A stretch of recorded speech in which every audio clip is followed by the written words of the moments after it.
Assalamualaikum warahmatullahi wabarakatuh. Alhamdulillahirabbil alamin. Alhamdulillahillazi hadana li hadza wa ma kunna linahtadiya laula an hadanallah. Asyhadu an la ilaha illallah wahdahu la syarikalah wa asyhadu anna Muhammadan abduhu wa rasuluh. Allahumma salli wa sallim wa barik ala sayyidina Muhammad wa ala alihi wa ashabihi ajma'in. Amma ba'du, yang kami hormati dan kemuliakan kepada seluruh para pendengar kami yang selalu setia mendengarkan Radio Raw FM yang sangat kita cintai ini. Mudah-mudahan selalu jaya di udara. Dan yang kita banggakan dan kita hormati juga pimpinan, karyawan dan karyawati, khususnya penyiar kita bersama Boru Nasti yang selalu setia mendampingi. Mudah-mudahan kita semua bahagia di dunia ini dan masuk surga di akhirat nanti. Amin, amin ya rabbal alamin. Mari kita panjatkan syukur alhamdulillah kehadirat Allah Subhanahu wa taala yang telah memberikan kepada kita anugerah rahmatnya. Mudah-mudahan rahmatnya itu bisa kita jadikan sebagai alat untuk meningkatkan amal ibadat. Mudah-mudahan kita mendapatkan kesejahteraan dan kebahagiaan. Salawat dan salam kepada junjungan alam Nabi besar Muhammad sallallahu alaihi wasallam yang datang kepada kita umat manusia. Beliau merasa berat atas segala beban yang kita pikul, maka dia datang untuk meringankan beban yang kita pikul itu dengan menjalani segala kehidupan dengan aturan agama Islam. Mudah-mudahan kita akan menuju kejayaan dan kemajuan. Allahumma sholli ala Muhammad wa ala ali Muhammad kama shallaita ala Ibrahim wa ala ali Ibrahim wa barik ala Muhammad wa ala ali Muhammad kama barakta ala Ibrahim wa ala ali Ibrahim fil alamin innaka Hamidum Majid. Kaum muslimin dan kaum muslimat rahimakumullah. Di dalam Al-Quran surat Taubah ayat 18, Allah Subhanahu wa ta'ala berfirman, Innama ya'muru masajidallah, hanyalah yang memakmurkan masjid-masjid Allah man amana billahi wal yaumil akhir, yaitu orang-orang beriman kepada Allah dan hari kiamat atau hari kemudian. Wa aqamas sholata wa ataz zakah, dan mereka mendirikan solat dan menunaikan zakat. Walam yakhsha illallah, dan tidak ada yang mereka takuti kecuali Allah. Fa asa ulaika ayyakunu minal muhtadin, maka mereka itulah yang termasuk golongan orang yang selalu mendapatkan petunjuk. Surah At-Taubah ayat 18 ini Allah menjelaskan kepada kita siapa-siapa yang mau memakmurkan masjid. Membangun masjid itu mudah, semegah, sebesar dan seindah apapun. Memang dikatakan mudah, perlu perjuangan pengorbanan dan perlu waktu tempo yang bisa jadi cepat, bisa jadi lama. Masjid itu adalah rumah Allah Subhanahu wa ta'ala. Al-masjidu baitu kulli mu'min.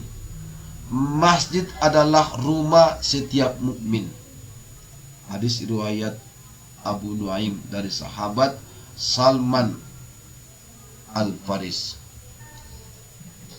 Kaum muslimin yang dirahmati Allah Subhanahu wa ta'ala, yang memakmurkan masjid itu yang pertama adalah orang-orang yang beriman kepada Allah, beriman kepada hari kiamat, mendirikan solat, menunaikan zakat, dan tidak ada yang mereka takuti kecuali Allah. Inilah orang-orang yang memakmurkan masjid, dan semoga orang yang memiliki sifat dan perilaku seperti ini, mereka itulah yang mendapatkan petunjuk.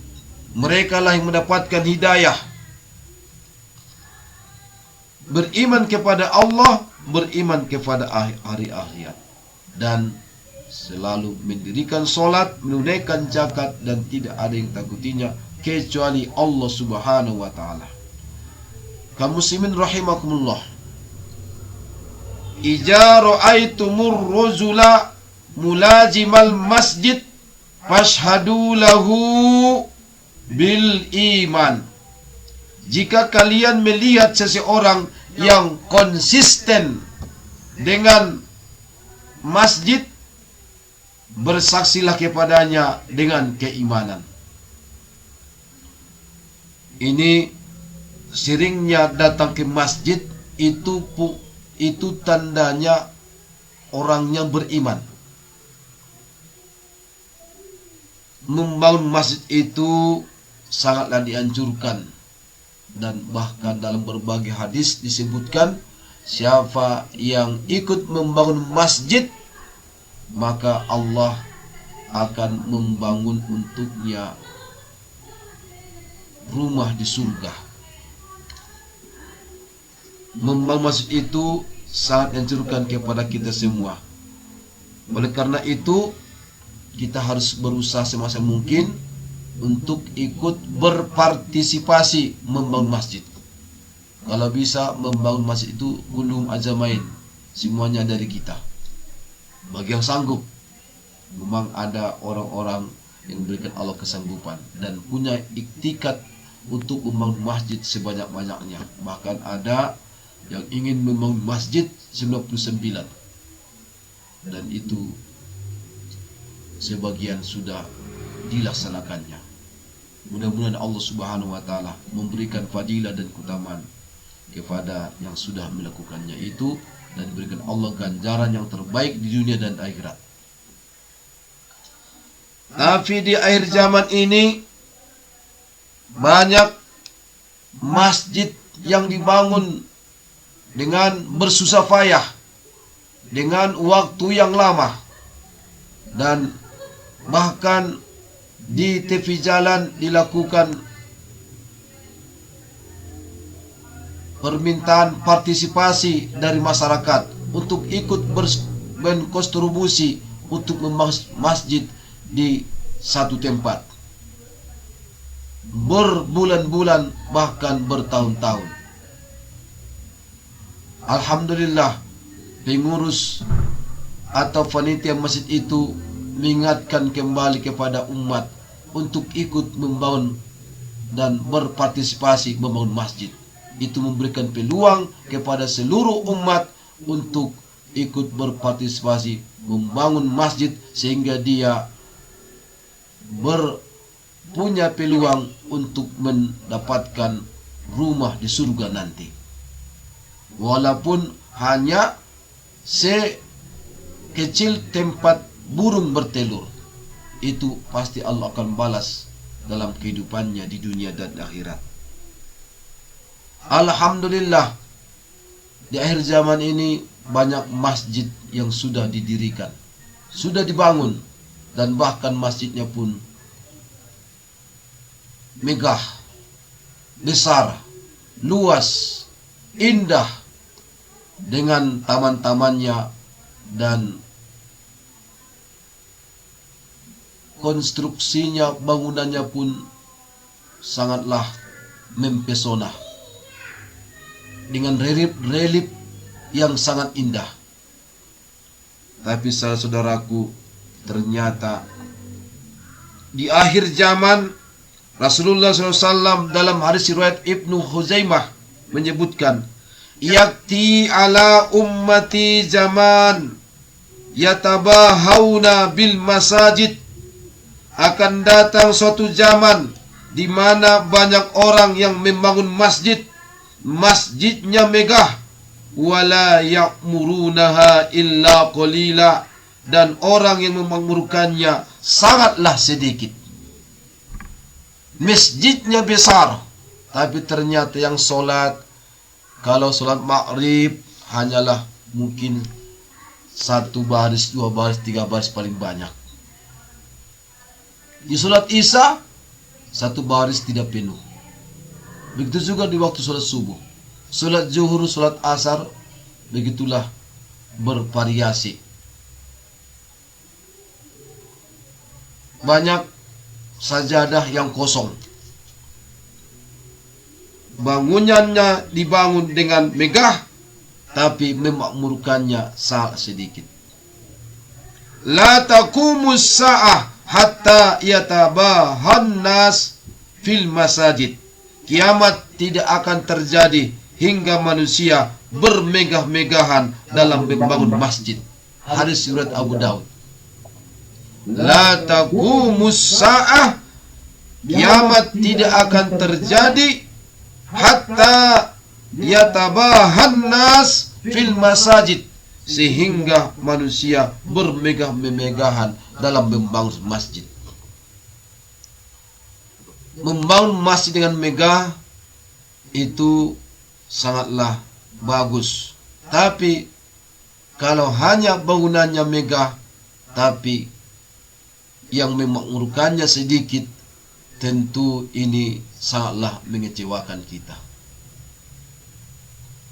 Berpartisipasi dalam membangun masjid, banyak masyarakat mau dan ikut di dalamnya, dan bahkan penuh pengorbanan dan perjuangan. Tapi ketika memakmurkannya, hanya sedikit orang yang mau. Disinilah yang menjadi latar belakang materi kita pada kesempatan ini dengan judul Ayo ke Masjid. Selain kita semua ikut berpartisipasi dan berkontribusi penuh perjuangan pengorbanan membangun masjid, maka mari kita pun juga ikut berpartisipasi memberikan kontribusi untuk memakmurkan masjid itu. Itulah tandanya kita yang beriman kepada Allah, beriman kepada hari kiamat. Tandanya kita betul-betul mendirikan sholat, menunaikan zakat, dan kita tidak ada yang kita takuti di dunia ini kecuali Allah. Dan mudah-mudahan kita termasuk orang-orang yang mendapatkan petunjuk. Idza ra'aitumur rajula ya'tadul masjid fashhadu lahu bil iman. Apabila engkau lihat seseorang sangat rajin ke masjid, dia terbiasa ke masjid, maka saksikanlah dia itu termasuk orang yang dalam keadaan beriman. Orangnya itu sudah termasuk orang yang beriman. Itu tandanya dia beriman. Bahkan di dalam hadis yang lain, Rasulullah SAW mengatakan itu orang yang sangat senang ke masjid, itu termasuk orang yang mendapatkan perlindungan di hari kiamat, yang pada saat itu tidak ada perlindungan kecuali perlindungan Allah, yang di dalamnya adalah orang yang senang ke masjid, memakmurkan masjid. Mudah-mudahan kita termasuk di dalamnya. Siapa yang ikut membangun masjid, banallahu lahu baitan fil jannah, maka Allah akan membangunkan rumah untuknya di dalam surga. Kaum muslimin dan kaum muslimat rahimakumullah, makmurkan masjid dengan berbagai kegiatan-kegiatan yang ada, kegiatan kemasyarakatan, kegiatan keagamaan, dan kegiatan untuk kepentingan dunia dan akhirat kita. Kaum muslimin dan kaum muslimat rahimakumullah, kita ke masjid, setiap langkah kita menuju masjid merupakan kebaikan dan sarana penghapus dosa dan sekaligus meninggikan derajat. An Abi Hurairah radhiyallahu anhu annahu qala Rasulullah sallallahu alaihi wasallam, man tatahhara fi baitihi, siapa yang bersuci dari rumahnya. Bersuci dalam artian dia melaksanakan mandi dan betul juga dia berwudu. Summa masya ila baitim min buyutillah, kemudian ia berjalan ke salah satu masjid rumah Allah. Apa tujuannya ke masjid? Liyaqdiya min faraidillah, untuk menunaikan sebagian dari yang difardukan Allah kepadanya, termasuklah dalamnya melaksanakan ibadah solat.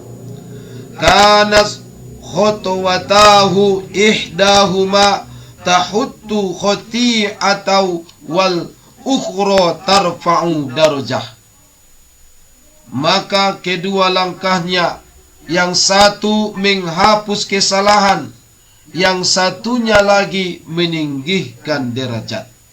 Hadis riwayat Muslim, Abu Daud, Ahmad dan Ad-Darimi. An Abi Hurairah radhiyallahu anhu anin Nabi sallallahu alaihi wasallam, dari Abu Hurairah dari Nabi kita Muhammad sallallahu alaihi wasallam, beliau bersabda, qala hina yakhruzur rajulu min baitihi ila masjidihi farijlun yuktabu hasanah wa rijlun tamhu sayi'ah. Ketika seseorang keluar dari rumahnya menuju masjid, maka tiap langkah satu kakinya dicatat satu kebaikan, dan dari kaki yang satu lagi sebagai penghapus satu kejelekan. Hadis riwayat An-Nasa'i. Kaum muslimin yang dirahmati Allah Subhanahu wa taala, itulah keutamaan kita kalau pergi ke masjid. Kalau kita pergi ke tetangga untuk kombur, atau mungkin pergi ke pasar, atau mungkin pergi ke tempat wisata, itu tiap langkah belum tentu dicatat sebagai kebaikan. Tapi kalau ke masjid, dicatat satu langkah satu kebaikan, dihapus satu kesalahan, dan tinggikan derajat kita. Dua kaki kita melangkah, langkah kanan dicatat kebaikan, satu kaki lagi yang melangkah itu menghapus kejelekan. Dan itu sarana kita untuk mendapatkan tingginya derajat. Kaum muslimin yang dirahmati Allah Subhanahu wa taala, maka sungguh berbahagialah orang yang sering melangkahkan kakinya ke masjid. Apalagi saudaraku yang diberikan amanah oleh Allah melalui masyarakat, diangkat sebagai pengurus masjid, BKM, Badan Kesejahteraan Masjid, atau apapun istilahnya, sebagai malim, alim ulama, malim kampung. Sungguh berbahagialah saudaraku. Karena apa? Di dalam hadis riwayat Ad-Dailami, Nabi kita Muhammad SAW bersabda, Iza ahabballahu abadan, jika Allah mencintai hambanya, ja'alahu qaima masjid, maka Allah menjadikannya sebagai pengurus masjid. Wa iza abghadahu ja'alahu qaima hamam, dan apabila Allah membenci hambanya, maka ia jadikan hambanya itu sebagai petugas kolam renang yang ada di dalamnya hiburan-hiburan yang melanggar syariat agama. Sekali lagi, sungguh berbahagialah dan banggalah dan bersyukurlah kepada Allah Subhanahu wa taala yang telah memilih saudaraku sebagai bagian daripada pengurus masjid. BKM, DKM, atau apa saja istilahnya. Yang penting itu tugasnya adalah mengurus masjid. Baik ia sebagai takmir masjid, maupun mungkin di bidang manajemennya, idarahnya, atau bisa jadi di bidang riayahnya dalam hal pemeliharaan segala fasilitas masjid. Sungguh berbahagia saudaraku, karena saudaraku termasuk orang yang dicintai Allah. Maka Allah buktikan rasa cintanya kepada saudaraku dengan menjadikan saudaraku menjadi pengurus masjid. Kaum muslimin rahimakumullah, di masjid bagaimana kita mengamalkannya, yaitu di dalamnya kita belajar Al-Quran dalam arti yang luas. Maka apabila kita lakukan pengajian-pengajian di masjid, belajar Al-Quran, mentadaburinya, melakukan makrif mengaji contohnya di masjid kita, apa yang kita dapatkan? Dalam hadis riwayat Muslim dari Abu Hurairah radhiyallahu anhu, Nabi kita Muhammad SAW bersabda, "Majtama'a qaumum fi baitim min buyutillahi ta'ala." Tidaklah berkumpul satu kaum di rumah dari rumah-rumah Allah, masjid dimanapun berada. Di dalamnya masjid itu mereka yatluna kitab Allah, mereka membaca kitabullah, membaca Al-Quran, wa yatadarasunahu, dan mereka pun mempelajarinya, mengajari satu sama lain. Wa yatadarasunahu bainahum, apa yang kita dapatkan? Illa nazalas alaihimus sakinah, orang yang memakmurkan masjid dengan membaca Al-Quran di dalamnya dalam arti yang sangat luas, maka yang didapatkannya adalah ketenangan. Maka jangan heran lihat ketika jamaah tertidur di masjid karena mendengarkan ceramah, karena tenang hatinya, tenang pikirannya, makanya tertidur. Di rumah tak bisa tertidur karena banyaknya permasalahan hidup. Mungkin cucu di sana mengganggu. Banyak yang mengganggu pikirannya, mengganggu ketenangannya. Ternyata ketika menghadiri majelis taklim, menghadiri wirid yasin, mendengarkan ustadz berceramah, dia pun tertidur. Itu karena Allah sudah turunkan kepadanya ketenangan. Itu hal yang lumrah pemandangan di satu majelis taklim, pengajian, baik di rumah maupun di masjid. Ada yang tertidur. Jangan heran, karena dia kondisinya tenang. Iya, jangan heran. Nah, jadi mungkinkah seseorang tertidur kalau tidak tenang? Tidak mungkin, karena tenanglah dia, makanya bisa tertidur. Tenang, Allah turunkan kepada ketenangan. Wa ghasyiyahumur rahmah, wa ghasyiyahumur rahmah. Dan orang yang melaksanakan pengajian di masjid itu diliputi oleh diliputi rahmat. Rahmat seperti derasnya hujan, seperti itulah yang mengikuti pengajian dalam masjid. Wa haffadhul malaikah, dikelilingi oleh para malaikat.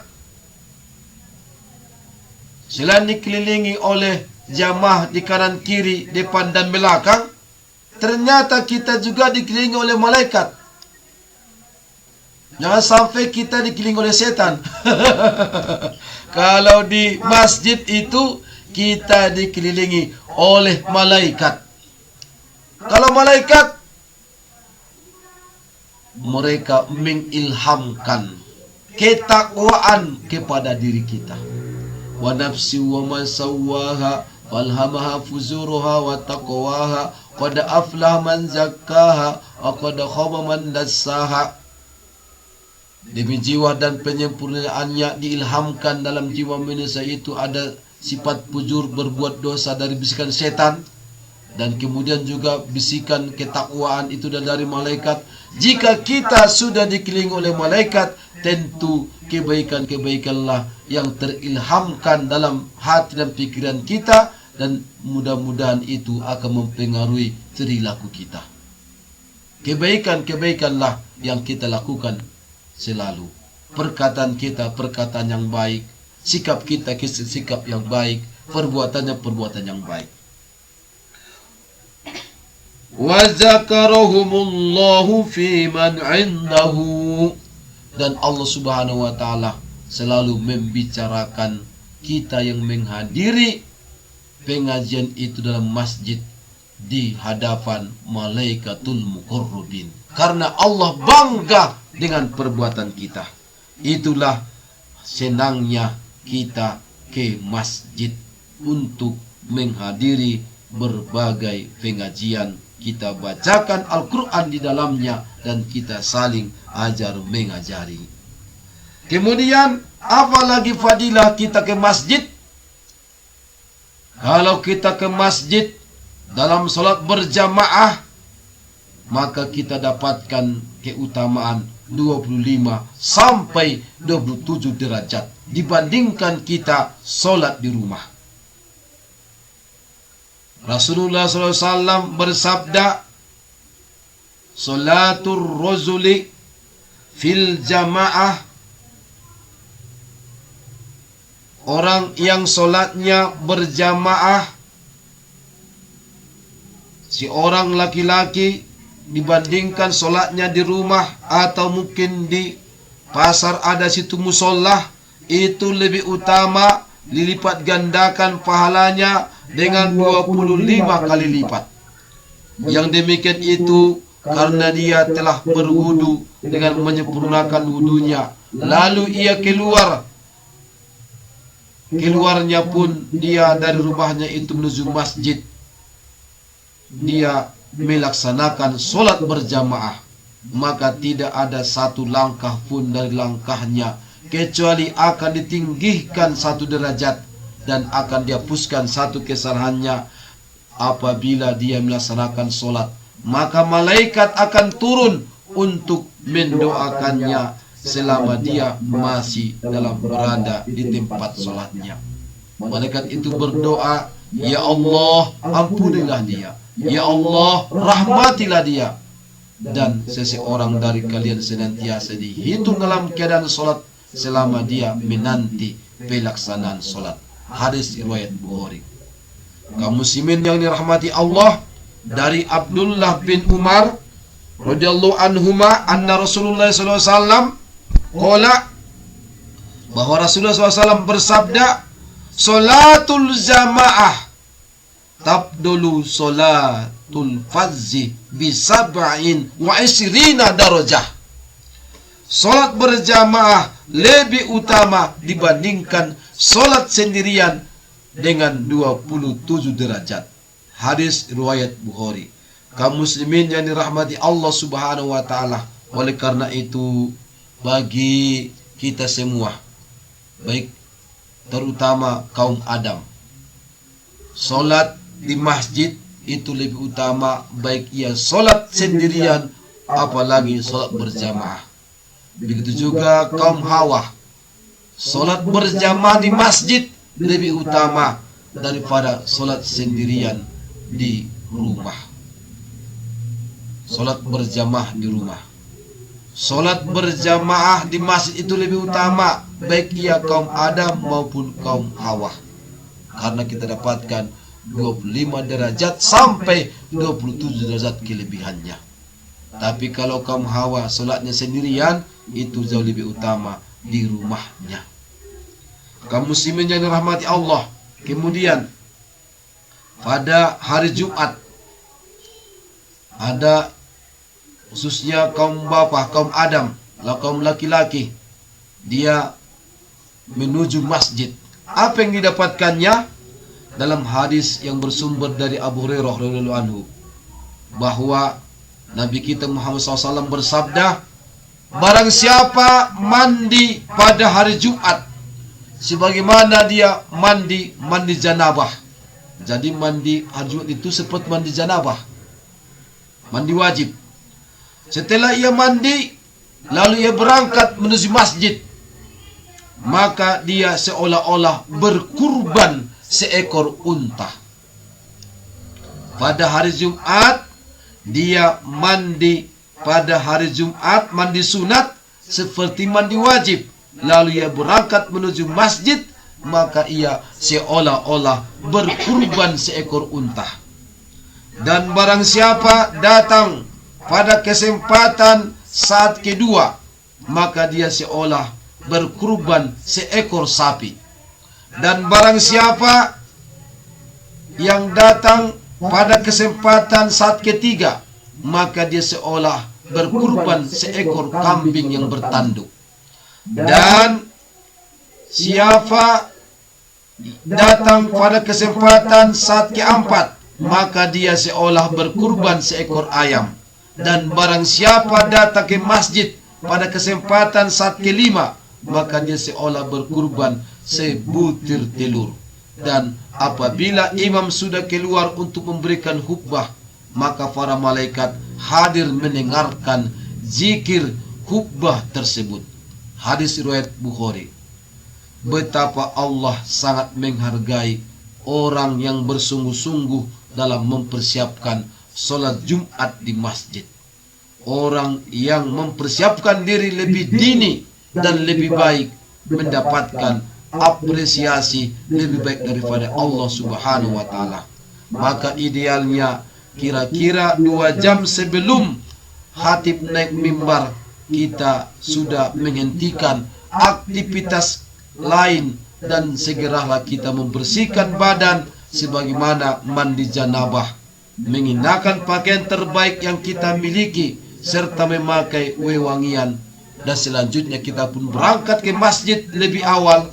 Allah memberikan penghargaan atas orang yang baik persiapannya dan datang paling awal, seakan-akan ia telah berkorban seekor unta. Unta adalah hewan kurban yang paling baik. Yang datang berikutnya seakan-akan berkurban dengan sapi, kambing, ayam, dan telur. Semua yang hadir di masjid sebelum imam berkhutbah dicatat oleh malaikat, dan yang hadir sesudah imam memulai khutbahnya tidaklah dicatat kehadirannya. Oleh karena itu, pada hari Jumat, para malaikat duduk pada pintu-pintu masjid. Mereka mencatat setiap yang datang untuk solat Jumat. Maka jika imam telah keluar untuk khutbah, atau khatib sudah naik di atas mimbar, mereka pun menutup buku catatan mereka seraya masuk ke dalam masjid untuk ikut mendengarkan khutbah. Itulah yang disampaikan dalam hadis riwayat Ahmad yang bersumber dari Abu Hurairah radhiyallahu anhu. Kaum muslimin dan kaum muslimat rahimakumullah. Kemudian kalau kita pergi ke masjid mungkin pada waktu salat Isya atau mungkin pada waktu salat subuh dalam keadaan gelap gulita, bisa jadi, apalagi mungkin di perkampungan, di pelosok daerah yang tertinggal, tentu keadaannya gelap. Kondisi seperti itu Allah Subhanahu wa taala akan membalas cahaya sempurna di akhirat. Dari Abdullah bin Aus bin Buraidah anin Nabi sallallahu alaihi wasallam, beliau bersabda, berilah kabar gembira bagi orang yang berjalan pada malam gelap gulita menuju masjid untuk sholat berjamaah, bahwa bagi mereka cahaya yang sempurna pada hari kiamat nanti. Hadis riwayat Abu Daud. Kaum muslimin rahimakumullah, waktu sholat Isya, waktu sholat subuh adalah waktu yang sangat gelap. Waktu Isya matahari telah tenggelam, dan waktu subuh matahari belum terbit. Suasana lebih mencekam bila di jalanan menuju masjid belum dipasang lampu penerangan, apalagi bila mendung gelap gulita. Kegelapan identik dengan kesulitan. Seseorang yang telah memantapkan dirinya menuju masjid meskipun diliputi berbagai kesulitan, dijanjikan kemudahan yang digambarkan sebagai cahaya yang sempurna.